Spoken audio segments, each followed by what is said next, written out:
बात उन दिनों की है जब बादशाह ने पहली बार खोजा को अपने दरबारियों में शामिल किया था। वह खोजा की चतुराई का कायल था।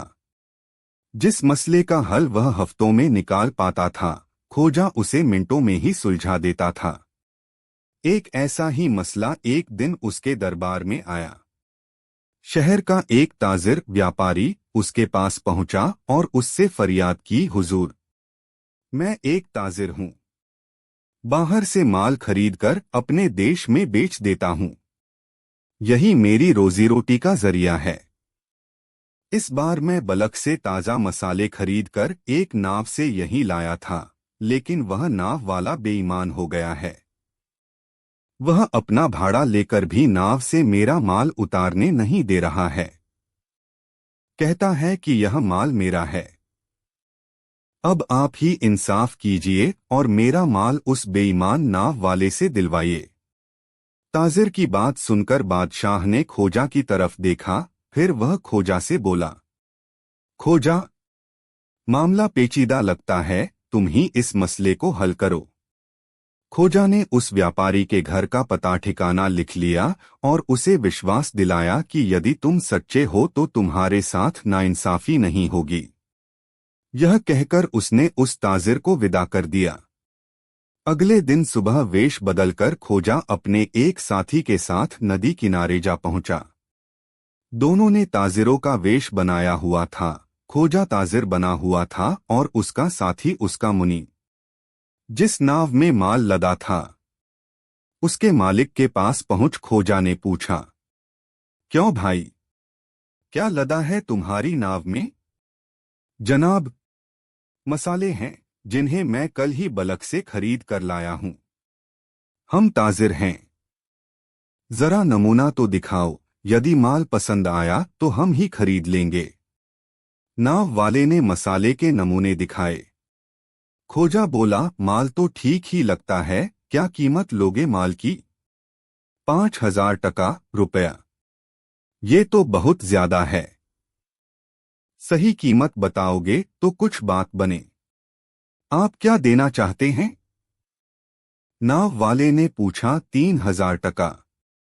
मंजूर है तो बोलो, नहीं तो हम चलते हैं। आप सही कीमत नहीं दे रहे जनाब। कुछ और आगे बढ़िए। 3,500 से एक कौड़ी भी ज्यादा नहीं। खोजा हल्की आवाज में बोला, यह भी इसलिए कि तुम्हारा माल ताजा है। ठीक है, मुझे मंजूर है। नाव वाला बोला, पैसा कब दोगे? पैसा तुम्हें कल मिल जाएगा। दाम चुकाते ही हम यह माल उठवा लेंगे। इसके बाद दोनों उस ताजिर के घर पहुंचे जिसने नाव वाले की शिकायत दर्ज कराई थी। खोजा ने उससे भी वैसी ही बातें की जैसी कि नाव वाले से की थीं। उससे माल की कीमत पूछी तो उसने 5,500 टका कीमत बताई। इससे कम में उसने अपना माल बेचने से साफ इनकार कर दिया। अब खोजा को यकीन हो गया कि दोनों में से कौन सच्चा है और कौन झूठा। अगले दिन सिपाही भेजकर खोजा ने नाव वाले को दरबार में बुला लिया। वह अपने 5 साथी भी साथ लेकर आया। उधर ताजिर को भी कचहरी में बुलवा लिया गया। खोजा ने नाव वाले से पूछा, तुम्हारे खिलाफ शिकायत है, तुमने अमानत में खयानत की है। इस ताजिर के माल पर जबरन कब्जा जमा लिया है। यह बात बिल्कुल झूठ है जनाब। नाव में भरा हुआ माल मेरा है। मैं उसे बलक से खरीद कर लाया हूं। लेकिन तुम तो नाव वाले हो।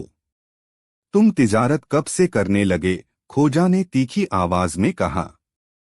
क्या एक नाव वाला ताजिर नहीं बन सकता, हुजूर? ये कहीं लिखा है कि एक ताजिर का बेटा ताजिर और नाव वाले का बेटा नाव वाला ही बने। धंधा बदला भी तो जा सकता है। ठीक कहा तुमने, धंधा बदला भी जा सकता है। अच्छा, यह बताओ कि तुमने वह माल खरीदा कितने का था? खोजा ने फिर से पूछा। हुजूर, मैंने उसे 6,000 रुपयों में खरीदा था, नाव वाले ने बताया। कोई गवाही तुम्हारे पास कि तुम्हारा ही है? इस पर नाव वाले ने अपने साथ लाए अपने 5 साथी सामने कर दिए। खोजा ने उनसे पूछा, तुम्हें पक्का पता है कि नाव में लदा वह माल इसी नाव वाले का है? यह बात मैं इसलिए पूछ रहा हूं कि दूसरा आदमी भी उस माल को अपना बता रहा है। वह झूठ बोल रहा होगा, हुजूर। वह माल तो इस नाव वाले का है। उसके बाद खोजा ने ताजिर को बुलाया और उससे पूछा, क्या इसी नाव वाले की नाव में तुमने अपना माल लादा था? महिल, जी जनाब। इसके गवाहों को पहचानते हो? कुछ कुछ। ये 5 भी इसके हमपेशा हैं। खोजा ने तत्काल एक सिपाही को बुलाया जो हाथ में कोड़ा लेकर हाजिर हो गया।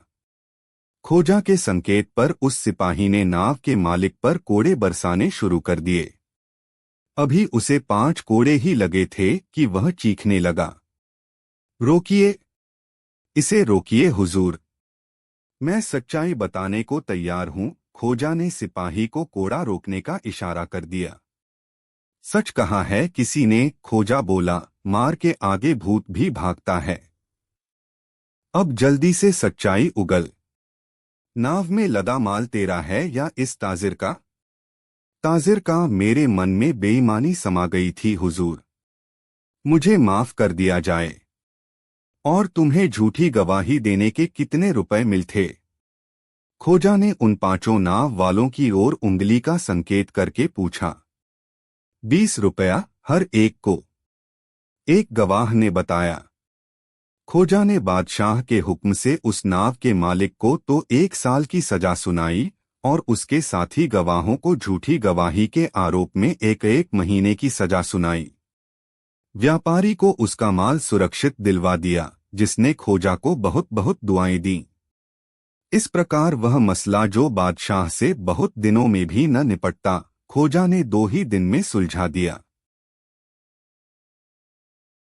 खोजा नसरुद्दीन अपनी एक आदत से बाज नहीं आता था। आदत यह थी कि जहां भी वह कोई अटपटा काम होते देखता, तुरंत मीनमेख निकलाने लगता था। यदि कभी किसी ने कोई बेवकूफ़ी भरी बात की हो तो उसकी काट फौरन करता था। खोजा को इससे कोई फर्क नहीं पड़ता था कि कहने वाला बादशाह है, वजीर है या शहर का कोतवाल। यदि कोई सरकारी मुलाजिम किसी गरीब आदमी को बेवजह परेशान कर रहा हो तो वह बीच में कूद पड़ता था। वह उस गरीब को उस अधिकारी के चंगुल से न सिर्फ आज़ाद करवाता था बल्कि जरूरी हुआ तो उस अफसर की शिकायत बादशाह तक करने पहुंच जाता था। कई बार जब बादशाह के किसी अटपटे आदेश का पालन करने के लिए सरकारी अधिकारी जनता को मजबूर कर रहे होते थे, तब खोजा अचानक वहां पहुंचकर उन्हें वैसा करने से रोक देता था। जब वे नहीं रुकते थे, तब वह बादशाह के पास जाकर उनकी शिकायत करता था कि आपके अधिकारी जनता को ऐसा काम करने को कह रहे हैं जैसा काम कोई बेवकूफ ही करने को कह सकता है। जाहिर है बादशाह को यह सुनकर बुरा लगता था, चूंकि अधिकारी उसी के आदेश का पालन कर रहे होते थे। अलबत्ता वह खोजा के सामने यह नहीं कह पाता था कि अधिकारियों से वह बेवकूफ़ी करने को उसी ने कहा था। एक दिन बादशाह ने खोजा को ही अपमानित करने की योजना बनाई। उसने खोजा को अपने महल में बुलवाया और अपने तमाम अधिकारियों व वजीरों की मौजूदगी में बड़ी शान से खोजा जिस कुर्सी पर बैठा था उसके पास पहुंचा। बादशाह ने पूरी संजीदगी से उन सबके सामने ऐलान किया, आज से मैं खोजा को राजधानी के गधों का गवर्नर नियुक्त करता हूं। यह सुनते ही वहां मौजूद सभी व्यक्ति खिलखिलाकर हंस पड़े। तभी खोजा अपनी जगह से उठा और बड़े अदब से बादशाह को सलामी देने के बाद शान से बादशाह की गद्दी पर जा बैठा। खोजा के पीछे पीछे बादशाह भी लपकता हुआ अपनी गद्दी तक आया और कड़कती आवाज में खोजा से बोला, यह क्या बदतमीजी है? तुम्हारी हिम्मत कैसे हुई मेरी गद्दी पर बैठने की? तुरंत राजगद्दी से उतरो। खोजा ने बादशाह की नाराजगी और गुस्से की परवाह किए बिना धीमी आवाज में कहा, शेर चिल्लाओ मत। किसी गधे को मेरे सामने रेंकने की इजाजत नहीं है। सबको गधों के गवर्नर खोजा का हुक्म मानना होगा। इतना सुनना था कि राजसभा में मौजूद तमाम लोग ठहाका मारकर हंस पड़े और इन हंसने वालों में सबसे ऊंची हंसी खुद बादशाह की थी। बगदाद के खलीफा हारून रशीद एक दिन अपने महल में उदास बैठे थे। तभी वजीर जाफर किसी काम से वहां आ पहुंचा। बादशाह को चिंतित देखकर वह चुपचाप हाथ बांधकर एक तरफ खड़ा हो गया। थोड़ी देर बाद खलीफा ने आंख उठाकर उसकी तरफ देखा और फिर नजरें नीची कर ली, लेकिन बोले कुछ नहीं। यह हाल देखकर वजीर से न रहा गया। सिर झुकाकर वह अदब से बोला, हुजूर, आज यह कैसी उदासी आप पर छाई है? काहे का सोच है जो इतने फिक्रमंद हैं? खलीफा बोले, कोई खास बात नहीं है। कभी कभी मेरी हालत ऐसी हो जाती है। अब तुम कोई तरकीब सुझाओ कि तबीयत हमारी कुछ बदले और दिल से यह बोझ उठे। इस पर वजीर ने कहा कि हुजूर का हमेशा से यह दस्तूर रहा है कि अक्सर भेस बदलकर प्रजा का हाल जानने को शहर में गश्त लगाया करते हैं। आज का दिन तो खास तौर से हुजूर ने इसी काम के लिए तय कर रखा है, इसलिए बेहतर हो अगर कुछ वक्त इसी काम में लगाया जाए। खलीफा यह सुनकर उठे और मुस्कराकर वजीर से बोले, यह बात तूने अच्छी याद दिलाई। जा जल्दी भेस बदल कर आ, तब तक हम भी पोशाक बदल लेते हैं। फिर दोनों 2 घड़ी शहर का चक्कर लगाएंगे और अपनी प्रजा का हाल मालूम करेंगे। थोड़ी देर बाद दोनों अपना अपना भेस बदलकर सौदागरों का भेस बनाकर शहर का हालचाल मालूम करने निकल पड़े। चलते चलते वे शहर से बाहर निकल गए। आगे एक नदी थी। नदी पर पुल बना था। दोनों चाहते थे कि नदी पार कर बस्तियों में कुछ देर घूमा जाए। तभी पुल के नुक्कड़ पर बैठे एक अंधे फकीर की आवाज उनके कानों में पड़ी। दोनों रुक गए। फिर फकीर ने आवाज लगाई, ओ जाने वालों, अल्लाह के नाम पर इस अंधे फकीर को भी कुछ देते जाओ। खलीफा ने अपनी जेब से एक अशर्फी निकाली और उसके हाथ पर रख दी। इस पर अंधे ने खलीफा का हाथ पकड़कर कहा, ऐ मेरे दाता, यह खैरात देकर तूने इस अंधे पर बड़ा एहसान किया। अब एक और मेहरबानी कर दो। खलीफा ने पूछा, वह क्या? फकीर बोला, एक धौल मेरे सिर पर लगा कि मैं इसी सजा के लायक हूं, बल्कि इससे भी ज्यादा के। और यह कहकर उसने खलीफा का हाथ छोड़कर उसका दामन पकड़ लिया। खलीफा अंधे की इस हरकत पर बड़े हैरान हुए। बोले, ए भले आदमी, तेरे सिर पर धौल लगाकर अपनी खैरात के पुण्य को क्यों नष्ट करूं? भला यह कोई बात हुई? यह कहकर उन्होंने अपना दामन छुड़ाकर आगे बढ़ना चाहा, मगर फकीर ने दामन और कसकर पकड़ लिया और कहा कि ए मेरे मेहरबान, मेरी इस गुस्ताखी को माफ कर और एक धौल मेरे सिर पर जरूर लगा, नहीं तो अपनी यह खैरात की हुई अशर्फी वापस ले ले, क्योंकि मैंने कसम खा रखी है कि बिना धौल लगवाए खैरात नहीं लूंगा और मैं इस कसम को नहीं तोड़ूंगा। अब खलीफा क्या करते? मजबूर होकर आहिस्ता से एक धौल उस अंधे के सिर पर मारा और वजीर को आगे बढ़ने का इशारा किया। अंधे ने खलीफा का दामन छोड़ दिया और दोनों हाथ उठाकर उन्हें दुआ दी। वजीर और खलीफा दोनों वहां से आगे बढ़े, लेकिन चंद कदम आगे जाकर खलीफा ने वजीर को हुक्म दिया, इस फकीर को कल दोपहर की नमाज के बाद हमारे दरबार में हाजिर होने का हुक्म दिया जाए। हम इसकी अजीब कसम की वजह मालूम करना चाहते हैं। वजीर ने वापस जाकर फकीर से कहा, वह जिन्होंने तुझे अभी अशर्फी खैरात में दी है, बगदाद के खलीफा हैं। तू कल दोपहर को नमाज के बाद उनके दरबार में हाजिर हो। वह तुझसे कुछ पूछना चाहते हैं। अगले दिन दोपहर की नमाज के बाद वह अंधा फकीर खलीफा के दरबार में हाजिर हुआ और उसने खलीफा को सलाम किया। खलीफा ने पूछा, तेरा नाम क्या है? उसने कहा, बाबा अब्दुल्ला। खलीफा ने कहा, कल मैंने एक अशर्फी तुझे दी थी तो तूने उसको लेकर क्यों मुझसे जिद की थी कि मैं तुझे एक धौल मारूं या अपनी खैरात फेर लूं? तूने कसम क्यों खाई है कि जो कोई तुझे खैरात दे वह तुझे एक धौल भी मारे? अपनी इस अजीबोगरीब कसम की वजह फौरन सच सच बयान कर। खलीफा का यह हुक्म सुनकर बाबा अब्दुल्ला ने अपने सिर को जमीन तक झुकाया और फिर अदब से हाथ बांधकर बोला, हुजूर, पहले मेरी गुस्ताखी जो कल मैंने बेपहचाने आपके हुजूर में की थी, माफ करें और फिर मेरी दास्तान सुने। हुजूर, मैं इसी बगदाद शहर का रहने वाला हूँ। मेरा जन्म यहीं हुआ था। मेरे माँ बाप बहुत सारी दौलत मेरे लिए छोड़कर मरे, लेकिन मैं इतना नासमझ निकला कि अपने आवारा दोस्तों के साथ उसको जल्दी ही बर्बाद कर डाला। जब पास में कुछ न रहा तो वे दोस्त भी मुझे अपने हाल पर रोता छोड़कर अपने अपने रास्ते चले गए। मैं सोचता रह गया कि क्या करूं। कभी दोस्तों की बेवफाई पर सिर घुनता, कभी अपनी कमकली पर पछताता। पर अब क्या हो सकता था? लाचार होकर जो कुछ जमा पूंजी बाकी रह गई थी उसे इकट्ठा किया और किसी तरह उससे कुछ ऊंट खरीदे और उन ऊंटों को किराए पर चलाने लगा। अब चूंकि समझ आ गई थी, इसलिए बहुत सोच समझकर खर्च करता और कुछ आगे के लिए भी बचा कर रखता। जब इतना रुपया इकट्ठा हो जाता कि एक ऊंट खरीदा जा सके तो उससे ऊंट खरीद लेता। इस तरह होते होते मेरे पास 80 ऊंट हो गए। उन ऊंटों के किराए से मुझे काफी आमदनी होने लगी और मैं फिर से ठाठ बाट से अपनी जिंदगी गुजारने लगा। लेकिन अभी मुझे पूरी तरह अक्ल कहाँ आई थी, हुजूर। अगर आ गई होती तो आज इस हालत में क्यों पहुंचता?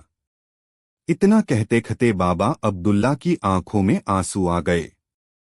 उन्हें किसी तरह अपने कुर्ते की आस्तीन से पोंछते हुए वह बोला, खुदाबंद, अब आगे का हाल अर्ज करता हूँ।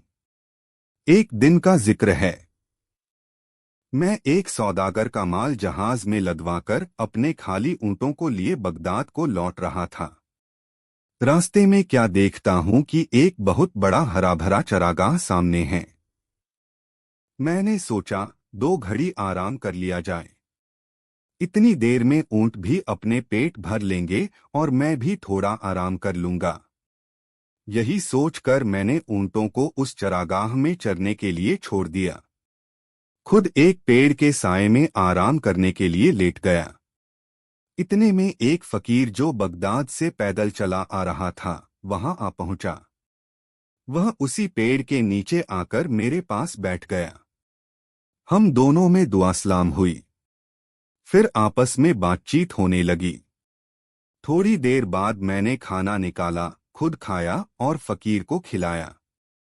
फकीर इस पर बहुत खुश हुआ और बोला, यहाँ से बहुत ही नजदीक एक जगह है।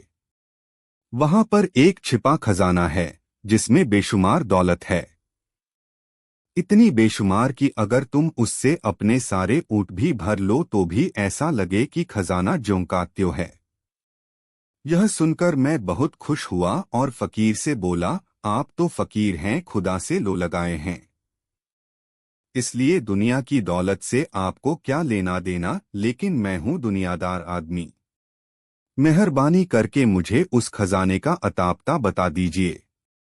मैं अपने ऊंटों को वहां ले जाऊंगा। अगर आपका जी चाहे तो आप भी दौलत से लदा एक ऊंट ले लेना। मैं खुशी खुशी आपको भेंट कर दूंगा। मैंने हुजूर यह बात कहने को तो कह दी, लेकिन मेरा मन भीतर से मुझे कोस रहा था कि एक ऊंट बिना वजह इस फकीर को देने का वादा किया, यह उसका क्या करेगा। लेकिन वह फकीर भी एक ही था।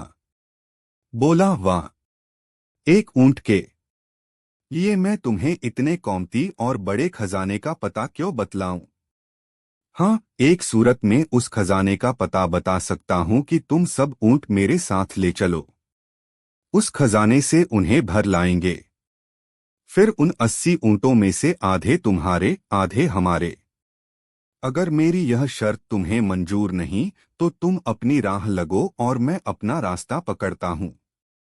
इस पर मैंने सोचा, 40 ऊंटों पर लदा हुआ खजाना भी क्या कम है। मेरी आने वाली 7 पुश्तों को काफी होगा। सो फौरन राजी हो गया और ऊंटों को लेकर उसके साथ चल पड़ा। थोड़ा सफर करने के बाद हम दोनों एक पहाड़ के दर्रे में पहुंचे, जिसकी राह बहुत तंग थी। इसलिए ऊंटों को कतार बांधकर वहां से ले जाना पड़ा। थोड़ा आगे जाकर उस फकीर ने मुझसे कहा, अब तुम यहीं पर ऊंटों को बिठाकर मेरे साथ आओ। मैं उन सबको वहीं बिठाकर उनके साथ हो लिया। फकीर ने थोड़ी लकड़ियां जमा करके एक पथरी और लोहे का टुकड़ा अपने पास से निकालकर आग पैदा की और उनको जलाया। फिर आग पर कोई खुशबूदार चीज डालकर कुछ मंत्र पढ़े, जिन्हें मैं कतई न समझ सका। मंत्रों के पढ़ते ही आग से गहरा धुआं उठा और ऊपर जाकर फट गया। अब जहां वह धुआं फटा था, वहां एक टीला नजर आने लगा, जो पहले दिखाई नहीं पड़ता था। फिर मेरे देखते देखते हमारी जगह से उस टीले तक एक रास्ता सा बन गया। गौर से देखा तो पाया कि वह रास्ता टीले के ऊपर एक बड़े मकान के दरवाजे तक जाता था। दरवाजा उस वक्त खुला हुआ था। हम दोनों ऊंटों समेत उस मकान में पहुंचे। भीतर जाकर देखा कि बेशुमार दौलत अशरफियां, हीरे जवाहरात और सोने चांदी के रूप में वहां बड़े बड़े ढेरों में सजाकर रखी हुई हैं। बस फिर क्या था, हम दोनों ने उस धन को ऊंटों पर लादना शुरू किया और बहुत देर की मेहनत के बाद हम सब ऊंटों को हीरों और अशरफियों से भरकर बाहर लाए। खजाने का दरवाजा बंद किया और चलने का इरादा करने लगे। लेकिन तभी वह फकौर उस खजाने का दरवाजा खोलकर एक बार फिर उसके भीतर गया और वहां से एक संदूक में से एक लकड़ी की डिबिया निकालकर लाया और मुझे दिखाकर उसने वह डिबिया अपनी जेब में रख ली। फिर हम उन ऊंटों को आधे आधे बांटकर उस पहाड़ी दर्र से बाहर निकले। थोड़ी दूर आगे जाकर एक दूसरे से जुदा हुए। फकीर अपनी राह पर आगे बढ़ा और मैं बगदाद के लिए रवाना हुआ। चलते वक्त मैंने उस फकीर का बहुत बहुत शुक्रिया अदा किया कि उसकी मेहरबानी से मुझे इतनी दौलत मिली, लेकिन अभी मैं चंद कदम ही आगे बढ़ा होऊंगा कि मुझ पर शैतान सवार हो गया। मेरे दिल में लालच ने सिर उठाया और कहा कि यह फकीर जिसके आगे पीछे दुनिया में कोई नहीं, इतनी दौलत का क्या करेगा। उल्टे इतनी दौलत और इतने ऊने की सार संभाल में इसका सारा वक्त लगने लगेगा। फिर यह खुदा को किस वक्त याद किया करेगा। यह सोचकर मैं वापस मुड़ा और उस फकीर को आवाज लगाई। फकीर मेरी आवाज सुनकर रुक गया। नजदीक पहुंचकर मैंने उससे कहा, बाबा आप तो फकीर हैं, आप इतने धन दौलत का क्या करेंगे। फिर आपको इतने ऊंटों की देखभाल करने में भी तकलीफ होगी। इससे बेहतर है कि मुझे 10 ऊंट और दे दो। इस पर वह फकीर बोला कि भैया, सच कहता है कि इतने ऊंटों को रखना मेरे बस का नहीं। तू जितने इनमें से लेना चाहे ले ले। लेकिन मेरे मुंह से तो 10 की बात निकली थी, सो मैं 10 ही लेकर वापस हो लिया। लेकिन तभी ख्याल आया कि जब इस फकीर ने 10 ऊंट बिना किसी मलाल के दे दिए तो 10 उससे और मांग लेने चाहिए। यह सोचकर मैं फिर उस फकीर के पास गया और कहा, बाबा आप 30 ऊंटों का भी क्या करेंगे, 10 मुझे और दे दो। इस पर फकीर बोला, अच्छा भाई तेरी मर्जी है तो इनमें से 10 और ले लो, मेरे लिए 20 ऊंट बहुत हैं। मैं इस फकीर के हिस्से में से 10 ऊंट और लेकर चला। लेकिन मेरे ऊपर तो लालच का भूत सवार था। थोड़ी दूर आगे बढ़कर फिर मेरे दिल में ख्याल आया कि 20 ऊंटों का भी वह फकीर क्या करेगा, 10 और मांग लेने चाहिए। मैं फिर उसके पास पहुंचा और 10 ऊंट उससे और ले लिए, लेकिन फिर भी मेरा लोभ नहीं मिटा। मैं फिर वापस लौट आया और दमदिलासा देकर उसके पास से बाकी के सभी 10 ऊंट भी ले लिए। फकीर ने भी सबके सब ऊंट मुझे हंसी खुशी दे दिए और खाली हाथ वह अपनी राह चलने लगा। लेकिन मेरे सिर पर तो शामत सवार थी। शैतान ने मेरी मति हर ली थी। लोभ ने मेरे दिल में घर कर लिया था। सो हुजूर, मैं किस्मत का मारा इतनी दौलत पर भी संतोष न कर सका। इतना कहते कहते बाबा अब्दुल्ला का गला भर आया और डबड़बाई अंधी आंखों को पगड़ी के छोर से पहुंचकर वह फकीर आगे बोला, हुजूर, पता नहीं उस दिन मेरे सिर पर कौन सी बला सवार थी। थोड़ी दूर जाकर मेरे दिल में अचानक ख्याल आया कि वह डिबिया जो फकीर ने मुझे दिखाकर अपनी जेब में रख ली थी, वह तो फकीर के पास ही रह गई। पता नहीं उसके भीतर के मरहम में क्या खूबी है, उसे भी उस फकीर से मांग लेना चाहिए। वह उसका क्या करेगा। आखिर मैंने वापस जाकर उस फकीर से कहा, तुम उस डिबिया को जिसमें मरहम है अपने पास रखकर क्या करोगे? उसे भी मुझे दे दो। फकीर ने उसे देने से इनकार कर दिया। इस पर उसे पाने की इच्छा मेरे मन में और बलवती हुई। मैंने मन ही मन सोचा कि अगर यह फकीर उस डिबिया को राजी खुशी नहीं देता तो उसे जबरदस्ती छीन लूंगा। शायद फकीर ने मेरे मन की बात भांप ली। उसने उस डिबिया को अपनी जेब से निकाला और मुझे देकर कहा, अगर तेरी खुशी इसी को लेने में है तो यह भी हाजिर है, मगर ध्यान से सुन, तुझे इस मरहम की तासीर बताए देता हूँ। यह सुनकर मैं बहुत खुश हुआ। झट डिबिया उसके हाथ से लपककर अपनी जेब के हवाले करके बोला, हाँ बाबा, मेरे ऊपर आपने जब इतनी मेहरबानी की है तब यह आखिरी मेहरबानी और कर दो। मैं सारी उम्र आपका एहसानमंद रहूंगा। बताओ मरहम की तासीर क्या है? इस पर फकीर ने उस मरहम की यह तासीर बताई कि अगर इसको बाईं आंख बंद करके पलक के ऊपर लगाओ तो दुनिया में जितने खजाने जहां जहां छिपे पड़े हैं सब नजर आने लगेंगे, और अगर इसी मरहम को दाईं आंख पर लगाओ तो तुम दोनों आंखों से अंधे हो जाओगे। उस फकीर की यह बात सुनकर मैंने वह डिबिया उसे देकर कहा, जरा इसे मेरी बाईं आंख पर लगाकर दिखाओ ताकि आपकी बात को सच्चाई का पता चले। बस मैंने अपनी बाईं आंख बंद कर ली। फकीर ने वह मरहम उसकी पलक पर लगा दिया और लो कमाल हो गया। सारी दुनिया के खजाने नजर आने लगे। तब मैंने इस लाभ में कि दाईं आंख पर मरहम लगाने से ज्यादा नजर आएंगे, अपनी दाईं आंख बंद करके फकीर से कहा कि अब जरा इस आंख पर भी लगा दो। इस पर फकीर बोला, तुम इस आंख पर मरहम मत लगवाओ, नाहक में अंधे हो जाओगे और बाद में पछताओगे। मगर मेरे सिर पर तो लोभ का भूत सवार था। मैं न माना। वह फकीर ज्यों ज्यों मुझे समझाता मेरी हठ उतनी ही और बढ़ती जाती। मैंने कहा, बाबा क्यों बहकाते हो? यह कैसे हो सकता है कि एक ही मरहम की दो तासीर हो? फकीर ने मुझे बहुत समझाया, लेकिन मेरे तो सिर पर शामत सवार थी, मैं किसी तरह भी न माना। बस मेरी हठ पर उसने वह मरहम मेरी दाईं आंख पर लगा दिया, और जब मैंने आंख खोल कर देखा तब अपने को दोनों आंखों से अंधा पाया। मैंने अपना सिर अपने हाथों से पीट लिया। रो रो कर उस फकीर से कहने लगा, जो तुम कहते थे आखिर वही हुआ। हाय हाया बाबा, तुमने यह क्या कर डाला? काश तुम मुझे वह खजाना न दिखाते तो मेरे सिर पर लालच का यह भूत न चढ़ता। हाय, अब मैं क्या करूं? बाबा तुम ये दौलत अपने साथ ले जाओ और मेरी आंखें दे दो। आंखों की रोशनी से बढ़कर दुनिया में कोई दौलत नहीं होती। इस पर फकीर बोला, भाई इसमें मेरा क्या कसूर है? मैंने तो तुम्हारे साथ ऐसी नेकी की थी कि कभी किसी ने किसी के साथ न की होगी। मगर तुमने मेरी नसीहत नहीं सुनी और इतनी दौलत पाने पर भी सब्र नहीं किया।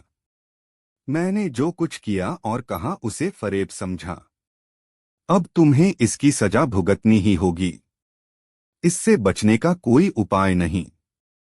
मैंने रो रो कर उस फकीर के पांव पकड़े, हाथ जोड़े, बहुत बहुत खुशामद की।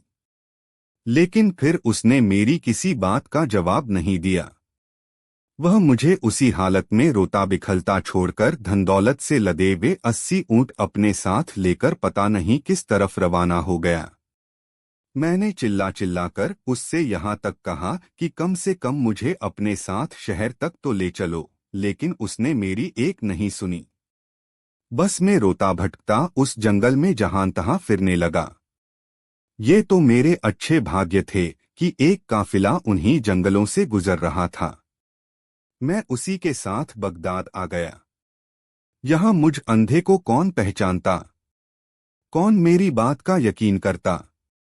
और तब मैंने भूख और गरीबी से तंग आकर यह कसम खाई कि आइंदा भीख मांगकर अपना पेट भरूंगा।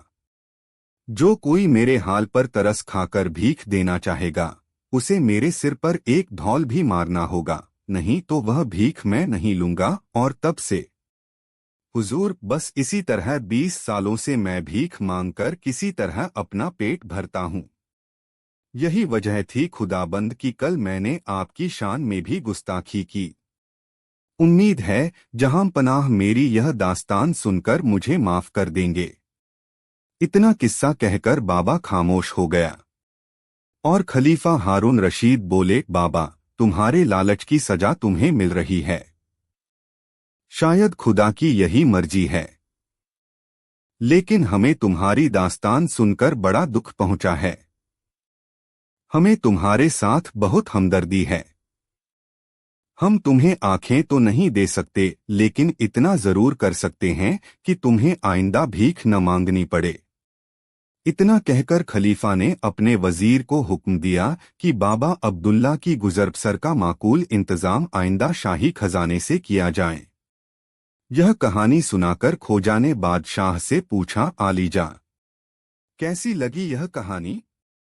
बहुत अच्छी, बेहद दिलचस्प, बादशाह बोला। ऐसी ही दिलचस्प कोई और कहानी सुनाओ न खोजा। ठीक है, खोजा बोला, मैं आपको वह कहानी सुनाता हूँ जो मैंने एक फकीर के मुख से सुनी थी। एक दिन बादशाह ने खोजा से पूछा, खोजा, क्या यह बात सच है कि कारीगर लोग मालिक की आंखों में धूल झोंककर अपना उल्लू सीधा कर लेते हैं? लोगों में इस बारे में बराबर चर्चा सुनने में नजर आती है।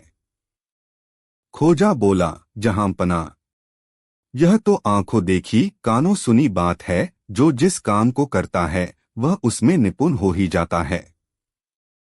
बादशाह ने फिर पूछा, तो क्या सुनार, लोहार, दर्जी पेशे के लोग सभी चोर ही होते हैं? खोजा ने उत्तर दिया, मैं यह कैसे कह सकता हूँ जहां पनाह कि सभी कारीगर चोर ही होते हैं, परंतु फिर भी कितनों की चोरी जग जाहिर हो चुकी है। जैसे सुनार को ही लीजिए, इनके संबंध में लोगों का यकीन है कि चाहे कोई कितनी ही चौकसी कर ले, सुनार उनके सोने में से कुछ न कुछ माल चोरी कर ही लेते हैं। इनकी ये चालाकी की कला दुनिया भर में मशहूर है। लोग तो यहाँ तक कहते हैं कि दुनिया की बातें तो दरकिनार रहीं, सुनार तो अपनी माम बेटी बहनों के जेवरातों में से भी सोने की चोरी कर लेते हैं। यदि चुराना भूल गए तो समझो उस रात उन्हें नींद ही नहीं आती। खोजा ने आगे कहा, इस तरह की एक घटना तो मेरे सामने ही घटी थी, इजाजत हो तो वह सुना दूं? हाँ हाँ, इजाजत है, सुनाओ, बादशाह ने कहा। जहां पनाह, इसी शहर में बहुत पहले एक बूढ़ा सुनार रहा करता था। वह इतना बूढ़ा हो चुका था कि काम के दौरान उसके हाथ कांपने लगे थे। तब उसने अपने बेटे को सुनारी का काम सिखाना शुरू किया। बेटे ने बाप से सभी गुर सीख लिए कि ग्राहक सामने बैठा हो तब भी उसके जेवरात में से किस तरह सोना निकाला जा सकता है, या यह कि किस प्रकार उसके सोने को उसके सामने तौलकर भी कैसे कम दिखाया जा सकता है। बूढ़े सुनार ने इस धंधे के सभी गुर अपने बेटे को बता दिए। इत्तफाक से एक दिन उसकी बेटी उसके पास आ गई। वह अपने साथ कुछ सोना लेकर आई थी और चाहती थी कि उसका भाई उसके सोने से उसके लिए कुछ आभूषण तैयार करा दे। बेटी को दूसरे सुनारों पर यकीन नहीं था। एक सुनार की बेटी होने के कारण वह जानती थी कि कहाँ हेराफेरी की गुंजाइश होती है, इसलिए उसने अपने भाई से अपने गहने बनवाने का फैसला कर लिया था। अपना सारा सोना तुलवाने के बाद सुनार की बेटी ने अपने पिता और भाई से कह दिया कि वह इस सोने से अमुक अमुक गहने बना दे। अब तो सुनार और उसके बेटे के सामने यह समस्या पैदा हो गई कि वह अपने खून के साथ दगाबाजी कैसे करें। सुनार की बेटी अपने पिता और भाई के पास उसकी कार्यशाला में बैठी रहती थी, लेकिन बाप और बेटे ने संकेतों की भाषा में बोलकर अपनी बेटी को चकमा दे दिया। जितने वजन का सोना बेटी ने अपने पिता को सौंपा था, उतने वजन का सोना तो पूरा कर दिया, लेकिन सोने का कुछ अंश निकालकर उसमें तांबा मिला दिया। अब बेटी भी खुश और उसका पिता व भाई भी खुश। ये कहानी सुनाकर खोजा ने कहा, इसीलिए मैं कहता हूँ कि लोगों के इस विश्वास में कि कारीगर कभी तौल पूरी करके नहीं देता, में कुछ तो दम है ही। तुम ठीक कहते हो खोजा, बादशाह ने कहा। न जाने कब यह गंदी आदत छूटेगी कारीगरों की। खुदा के सामने जहांपना, जब उसके सामने कर्मों का कच्चा चिट्ठा खुलेगा तब ऐसे लोगों को उनके गंदे कर्मों का चुन चुनकर हिसाब देना पड़ेगा। उन्हें बुराई की आग में जलना पड़ेगा। तब ऐसे लोग उसके खुदा के सामने गिड़गिड़ाएंगे, माफी मांगेंगे, किंतु उनकी करनी का फल तो उन्हें हर हाल में भुगतना ही होगा। एक बार बादशाह जब शिकार खेलने गया तो वह अपने वजीर को साथ ले जाने की बजाय खोजा को साथ ले गया। जंगल में दोनों ने बहुत खाक छानी, लेकिन किसी बड़े जानवर के मिलने की बात तो दूर। उन्हें किसी मेमने का शिकार करने में भी कोई कामयाबी नहीं मिली। इससे बादशाह को बहुत झेंप महसूस हुई। वह बहुत मायूस हुआ। शिकार की तलाश में जंगल में भटकते भटकते दोनों राजधानी से बहुत दूर निकल आए थे। रात होने से पहले राजमहल तक पहुंचना संभव नहीं था, इसलिए रात को एक सराय में ठहर गए। अपनी मायूसी और झेंप मिटाने के लिए बादशाह ने खोजा के साथ हंसी ठिठोली करने की योजना बनाई। इसी इरादे से बादशाह आधी रात को चुपके से उठा और उसने खोजा के घोड़े के जबड़े से मांस का एक टुकड़ा काट लिया। बादशाह ने मन ही मन तय किया था कि जब अगली सुबह वह खोजा के साथ सफर के लिए निकलेगा, तब खोजा की हालत देखने लायक होगी। वह बुरी तरह झेंपेगा और मैं खिलखिलाकर हंसूंगा। पौ फटते ही खोजा जागा तो उसने देखा कि घोड़े के जबड़े का कुछ मांस कटा हुआ है। वह फौरन समझ गया कि यह बादशाह की शरारत है। बादशाह ने मेरे साथ मस्खरी करने के लिए ही मेरे घोड़े की दुर्गति की है। खैर, कुछ देर बाद बादशाह और खोजा ने चलने की तैयार की। दोनों सराय से बाहर आए और अपने अपने घोड़े पर सवार हो गए। बादशाह को विदा करने के लिए सराय का मालिक और वहां ठहरे अन्य यात्री भी बाहर तक आए थे। वे सब बारी बारी से बादशाह को सलाम करते रहे और बादशाह सबकी सलामी का जवाब देता रहा। इस बीच खोजा ने मौका देखकर बादशाह के घोड़े की दुम काट दी। सलामी परेड पूरी हुई तो दोनों ने अपने अपने घोड़ों को चलने का इशारा किया। अभी दोनों सराय से थोड़ी ही दूर जा पाए थे कि बादशाह ने खोजा के घोड़े की तरफ ऐसे देखा जैसे अचानक ही उसकी नजर पड़ी हो। कुछ पल घोड़े को देखते रहने के बाद बादशाह ने खोजा की हंसी उड़ाने के इरादे से खोजा का ध्यान उसके घोड़े की तरफ दिलाया और खिलखिलाकर हंसते हुए बोला, हा हा हा हा, जरा सामने तो देखो खोजा, तुम्हारा घोड़ा मुंह फाड़कर हंस क्यों रहा है। खोजा ने ठहाका मारते हुए बादशाह के घोड़े की दुम की तरफ इशारा किया और कहा, हाँ जहांपना, मेरा घोड़ा दरअसल आपके घोड़े पर हंस रहा है। जरा पीछे मुड़कर अपने घोड़े को तो देखिए, उस बेचारे की दुम कहाँ चली गई। खोजा की एक अच्छी कहिए या खराब आदत थी कि वह जो भी काम करता था उसमें पूरी तरह रचबस कर करता था। फिर चाहे वह बादशाह को मूर्ख बनाने का काम हो या अपने प्यारे गधे को घास चरवाने का काम।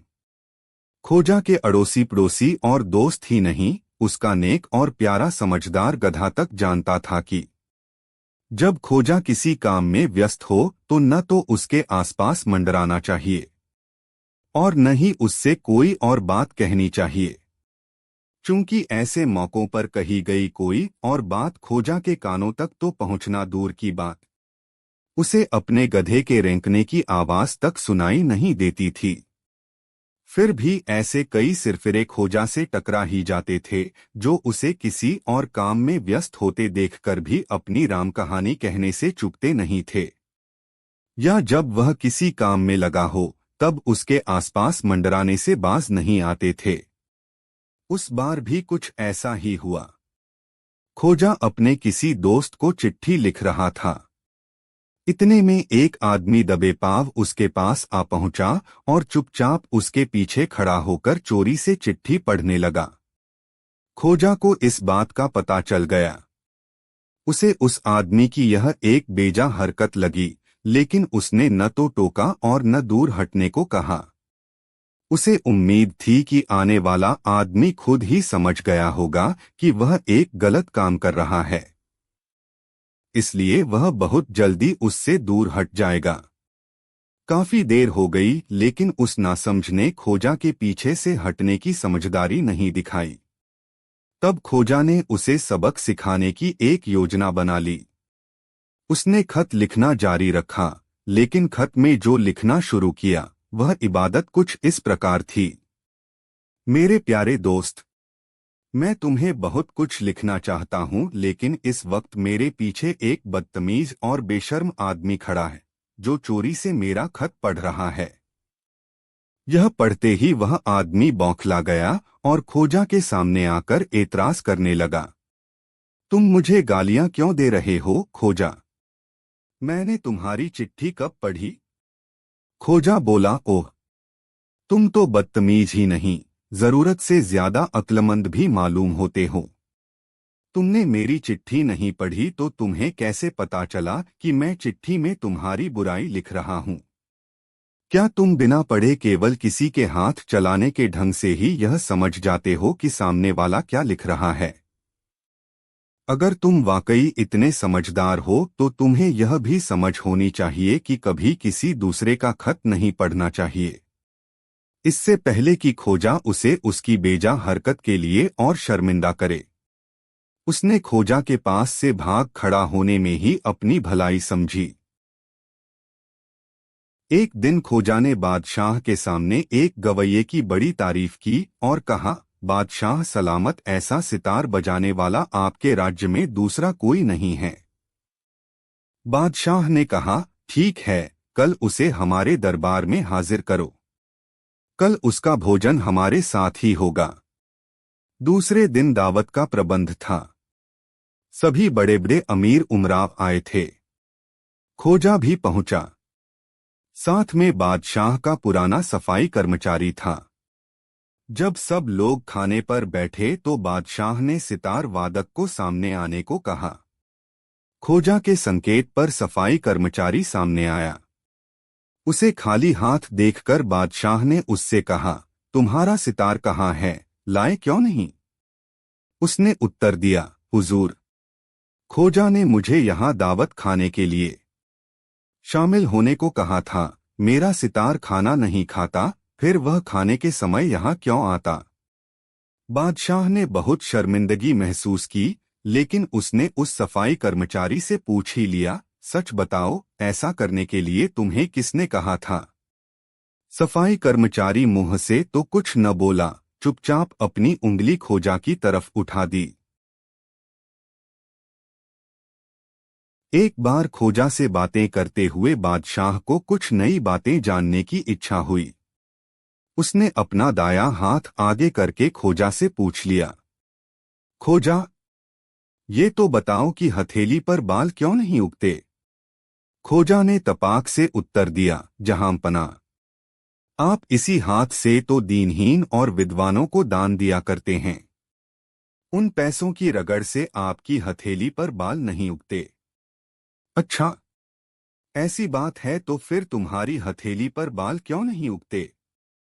वह इसलिए कि आपके दिए दान और इनाम को मैं इन्हीं हाथों से लेता हूँ। फिर मेरी हथेली पर बाल कैसे उगेंगे? बादशाह ने अगला प्रश्न कर दिया, तो हमारे दूसरे अधिकारियों की हथेलियों पर बाल क्यों नहीं हैं? इसका तो उत्तर बड़ा स्पष्ट है, जहांपना। जब आप मुझे या किसी दूसरे को कोई इनाम या दान देते हैं तो उन्हें मन ही मन बहुत जलन होती है। मारे जलने के वे अपनी अपनी हथेलियां रगड़ने लगते हैं। इसी कारण उनकी हथेलियों पर से बाल गायब हो गए हैं। खोजा का ऐसा सटीक जवाब सुनकर बादशाह उसकी हाजिर जवाबी का कायल हो गया। फिर उसने खोजा से कोई अटपटा सवाल नहीं पूछा। खोजा कहीं आने जाने के लिए हमेशा अपने गधे का ही इस्तेमाल करता था। खेती किसानी के लिए उसने 2 बैल भी रखे हुए थे। एक दिन हुआ यह कि खोजा के एक बैल पर एक सेठ के बैल ने हमला कर दिया। खोजा के बैल ने सेठ के बैल को बहुत रोका, लेकिन जाने किस बात पर गुस्साए बैल ने सींग मार मार कर खोजा के बैल को मार डाला।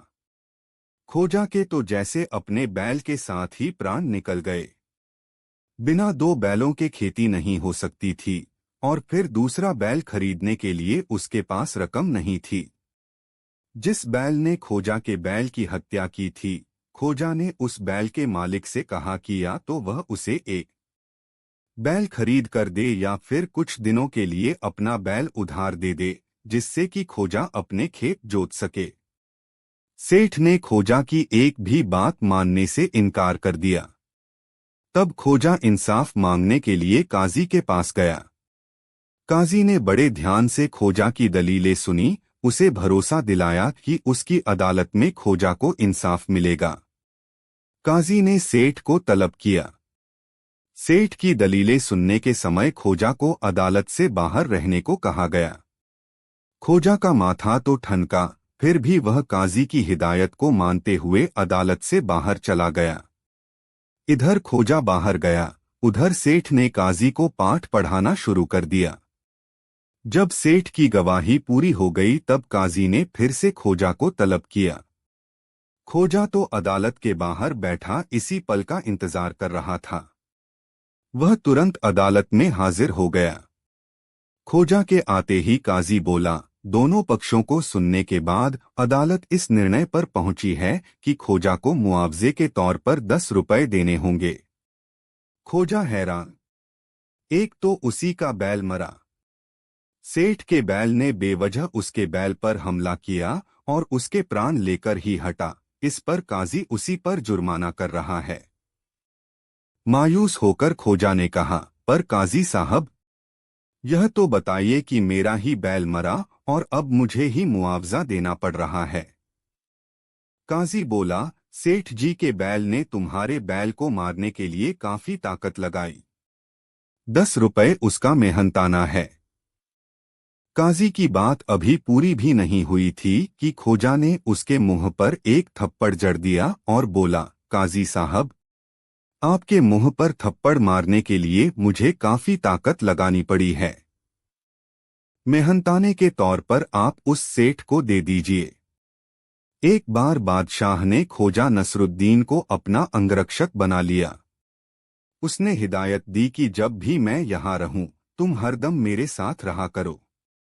खोजा को यह काम बहुत उबाऊ लगा, लेकिन बादशाह के आदेश को टाला भी नहीं जा सकता था, खासकर उस हालत में जबकि वह कोई ऊटपटांग बात न कह रहा हो। इसलिए खोजा ने मन मारकर यह काम करना स्वीकार कर लिया।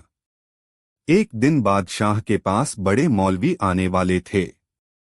मौलवी के आने से पहले बादशाह ने अपना लिबास बदला। रोजाना तो राज कर्मचारी उसे तैयार करते थे, लेकिन उस दिन बादशाह खुद ही तैयार होकर एक शीशे से आगे जा खड़ा हुआ। कुछ देर बाद पलटा और खोजा से बोला, अभी अभी आईने में मैंने अपनी सूरत देखी तो पता चला कि मैं वाकई बहुत बदसूरत हूँ। अब मैंने फैसला कर लिया है कि आगे से मैं कभी आईने में अपना चेहरा नहीं देखूंगा। खोजा ने तुरंत उत्तर दिया, जहांपना, आप अपनी सूरत एक बार देखकर ही उससे घृणा करने लगे हैं, लेकिन मुझे रोजाना हजारों बार आपकी सूरत देखनी पड़ती है। आप सोच भी नहीं सकते कि मेरा हाल क्या होता है।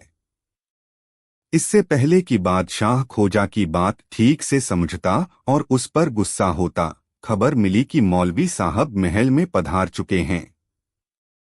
खोजा मन ही मन मौलवी को नापसंद करता था।